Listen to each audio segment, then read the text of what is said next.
வணக்கம் நண்பர்களே. விவேகம் V+ academy சார்பாக உங்கள் நண்புடன் அழைப்பது டாக்டர் ஆனந்தராஜ். இன்றைய காணொளியில் நான் பார்க்க இருக்கக்கூடிய தமிழறிஞனுடைய தலைப்பு மாயூரம் வேதநாயகம் பிள்ளை. இவர் 11 அக்டோபர் 1826 திருச்சியில் பிறந்தார். இவர் திருச்சியில் பிறந்திருந்தாலும் கூட இவர் வாழ்ந்தது அனைத்தும் மயிலாடுதுறை என்று அழைக்கக்கூடிய மாயூரமாகும். இதனாலேயே இவர் மாயூரம் வேதநாயகம் பிள்ளை என்று அழைக்கப்படுகிறார். இவர் தமிழுக்கு என்ன தொண்டாற்றினார் என்று பார்ப்போமா?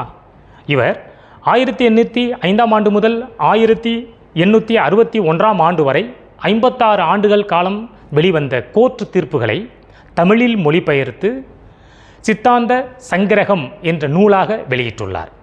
இவர் எழுதிய நூல்களுள் இன்னும் சிறப்பாகவன நீதி நூல், பெண் மதிமதிமாலை, சர்வசமய சமரச கீர்த்தனை, திருவருள் அந்தாதி, திருவருள் மாலை, சுகுண சுந்தரி புதினம் போன்ற உள்ளிட்ட நூல்களை எழுதியுள்ளார்.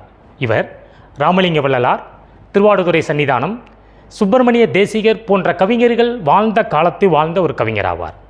இவர் எழுதிய பிரதாப முதலியார் சரித்திரம் என்ற நூல் தமிழில் வெளிவந்த முதல் புதின நூலாகும்.